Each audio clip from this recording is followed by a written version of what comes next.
और वहीं कांग्रेस विधायक लखीश्वर बघेल ने विधानसभा में नारायणपुर आत्महत्या का मामला उठाया। इस पर बीजेपी विधायक अजय चंद्राकर ने आपत्ति जताते हुए कहा कि प्रश्नकाल, ध्यानाकर्षण या स्थगन का उल्लेख नहीं है, इसलिए इस पर चर्चा संभव नहीं है।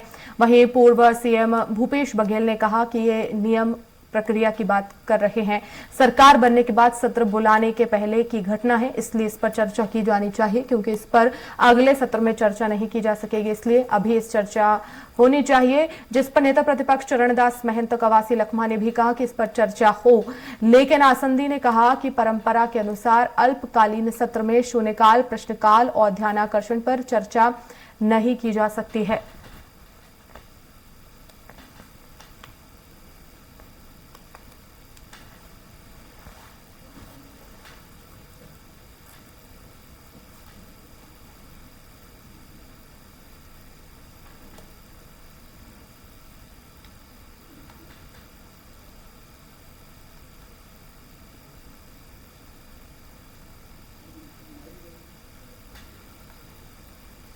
तो विपक्ष ने सत्ता पक्ष के विरोध में सदन का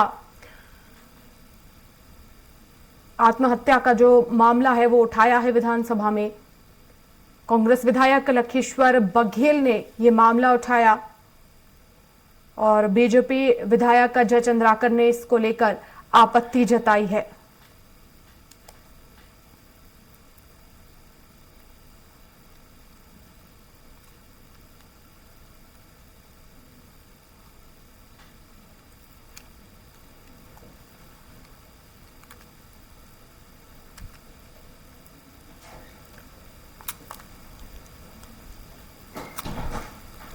तो आपको बता दें कि नारायणपुर आत्महत्या का मामला उठाया गया। ज्यादा जानकारी के लिए संवाददाता दिलीप साहू हमारे साथ जुड़ गए हैं लाइव। दिलीप, किसान आत्महत्या के मामले में आखिर किस तरह की चर्चा सदन में हुई, पक्ष विपक्ष की तरफ से क्या कुछ जवाब मिले? जी वर्षा, बता दें कि जैसे ही सदन की कार्रवाई शुरू हुई, आज सबसे पहले जो दिवंगत विधायक है लीलाराम भोजवानी और रामलाल भारद्वाज जी को पूरी सदन की ओर से श्रद्धांजलि दी गई और 5 मिनट के लिए सदन की कार्रवाई उनके सम्मान में स्थगित की गई। लेकिन जैसे ही सदन की कार्रवाई शुरू हुई, वैसे ही बस्तर के विधायक लखेश्वर बघेल ने मुद्दा उठाया नारायणपुर में किसान के आत्महत्या का। इस मामले को लेकर जैसे ही उन्होंने उठाया, उन्होंने कहा कि स्थगन कर इस पर चर्चा कराना चाहिए। तो इसको लेकर सत्ता पक्ष की ओर से विधायक अजय चंद्राकर ने आपत्ति लगाई। उन्होंने कहा कि क्योंकि यह सत्र छोटा सत्र है और इस पर किसी तरह की पहले से ध्यानाकर्षण या स्थगन या शून्यकाल नहीं है, इसलिए इस पर चर्चा नहीं की जा सकती, यह नियमों के विरुद्ध होगा। ऐसे में पूर्व मुख्यमंत्री भूपेश बघेल ने जो विपक्ष की ओर से उन्होंने कहा कि विशेष परिस्थिति है और जब सदन में इस तरह के विशेष जो परिस्थितियां उत्पन्न होती तो वैसे मौके पे क्योंकि किसानों का मामला, इस पर चर्चा कराई जा सकती है, क्योंकि यह मामला सरकार बनने के बाद और ये जो विधानसभा सत्र के बीच का है, इसलिए क्योंकि अगला विधानसभा सत्र जब शुरू होगा तो उस दौरान इस पर चर्चा नहीं कराई जा सकेगी। एक विधानसभा सत्र का पूर्व का मामला हो जाएगा, इसलिए इसी सत्र में इस पर एक चर्चा होनी चाहिए। लेकिन फिर सत्ता पक्ष की ओर से विधायक बृजमोहन अग्रवाल और जो धर्मलाल कौशिक ने इस पर आपत्ति दर्ज कराई। उन्होंने कहा कि ऐसा कुछ नहीं है, आगे चल के भी इस पर कराई जा सकती है चर्चा, लेकिन क्योंकि अभी का जो सत्र है उस पर चर्चा नहीं हो सकती। इस पर फिर नेता प्रतिपक्ष ने आग्रह किया, नेता प्रतिपक्ष चरणदास महंत ने आसंदी से आग्रह किया, क्योंकि यह किसान का मामला है, आदिवासी किसान का मामला है। इस पर इसमें दरिया दिली दिखाते हुए आसंदी को इस पर स्थगन में चर्चा कराने की इजाजत दिया जाना चाहिए।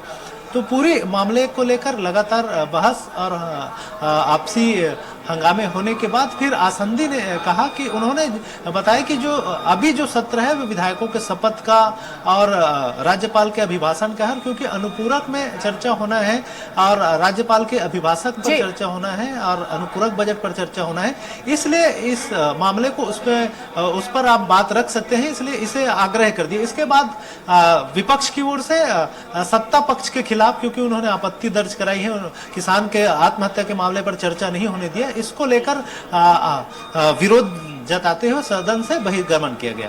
फिर जब सदन की कार्रवाई शुरू हुई तो फिर जो अनुपूरक बजट है उस पर फिर चर्चा शुरू हुआ, जिसपे सबसे पहले विपक्ष की ओर से उमेश पटेल ने अपनी बातें रखना शुरू की और उन्होंने कहा कि जिस तरह से जो वर्तमान सरकार है, इन्होंने 3100 रुपया धान का दाम देने की बात कही थी, 21 क्विंटल खरीदी की बात कही थी, और साथ ही साथ जो डिप्टी सीएम है उन्होंने उनके वीडियो वायरल हो रहे जिसमें उन्होंने ये भी कहा था कि किसानों का 2 लाख रुपए तक कर्जा माफ होगा।